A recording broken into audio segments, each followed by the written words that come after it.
Hi, welcome to Madurai பக்ஷி. நம்ம meet பண்ணி ரொம்ப நாள் ஆச்சு இல்லையா? எல்லாரும் எப்படி இருக்கு? நீங்களாம் நல்லா இருப்பேன்னு நினைக்கிறேன். நான் இங்கே சூப்பராக இருக்கேன். இன்னைக்கு சமையல் ரெடி பண்ணியிருக்கேன். என்னன்னு பார்க்கலாமா? சூடான சாதம், களத்துக்கு பருப்பு. இன்னைக்கு இது மைசூர் ரசம். இது எப்படி ப்ரிப்பேர் பண்ணுறதுன்னு ஸ்டெப் பை ஸ்டெப்பாக இன்றைக்கி நான் உங்களுக்கு சொல்கிறேன். நோட் பண்ணிக்கோங்க. டேஸ்ட்டு ரொம்ப வேறு லெவலில் இருக்கும். சாப்பிட்டு பாருங்க. பாலாக்கீரை மசிச்சு வச்சுருக்கேன், தயிர். இப்போ இந்த மைசூர் ரசம் எப்படி பண்ணுறதுன்னு சொல்கிறேன்.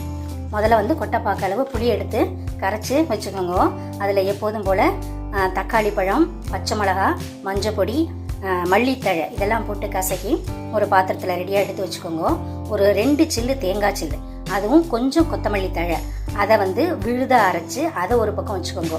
இதுக்கு மெயின் இன்க்ரீடியன்ஸே நம்ம பொடி ப்ரிப்பேர் பண்ணுறது தான் மைசூர் ரசத்துக்கு. அதுக்கு என்னென்ன வேணுங்கிறது சொல்கிறேன். ஒரு 2 ஸ்பூன் தனியா, 1 ஸ்பூன் துவரம்பருப்பு, 1/2 ஸ்பூன் கடலைப்பருப்பு, மிளகு கொஞ்சமாக மிளகு, அப்புறம் ஜீரகம் ஒரு 1/2 ஸ்பூனு, பெருங்காயம், 4 கருவேப்பிலை இலை, அப்புறம் காரத்துக்கு தக்க மிளகா வத்தல்.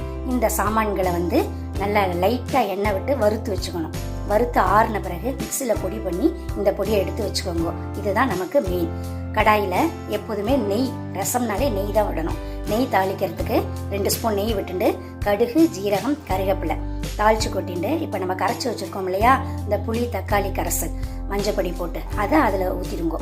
ஊற்றி நல்லா புளி வாடை போகணும். பச்சை வாடை போன பிறகு நாம் பொடி பண்ணி வச்சுருக்கோம் பாருங்க பொடி, அதில் 2.5 ஸ்பூன் எடுத்து அந்த காரம் அது கரெக்டாக இருக்கும். அந்த 2 ஸ்பூன் பொடி போடுங்க. அதுக்கப்புறம் அது ஒரு கொதி வந்த பிறகு தேங்காயும் மல்லியும் நம்ம அரைச்சி வச்சுருக்கோம், பச்சை மல்லியும், அதை தூக்கி அதில் போடுங்க.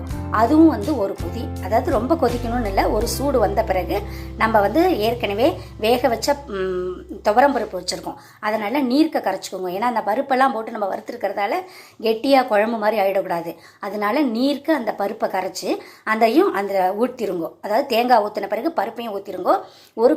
ஒரு சின்ன பீஸு வெல்லம் போட்டுட்டு நல்லா பொங்கி வரும். அதாவது கொதிக்கக்கூடாது, நுர ததும்பி வரும். வரும்போது ஸ்டவ் ஆஃப் பண்ணிவிட்டு கொத்தமல்லி தழையை பிச்சு போட்டேன்னாக்க இந்த மாதிரி சூப்பரான மைசூர் ரசம் ரெடி ஆகிடும். டேஸ்ட் வேறு லெவலில் இருக்கும்.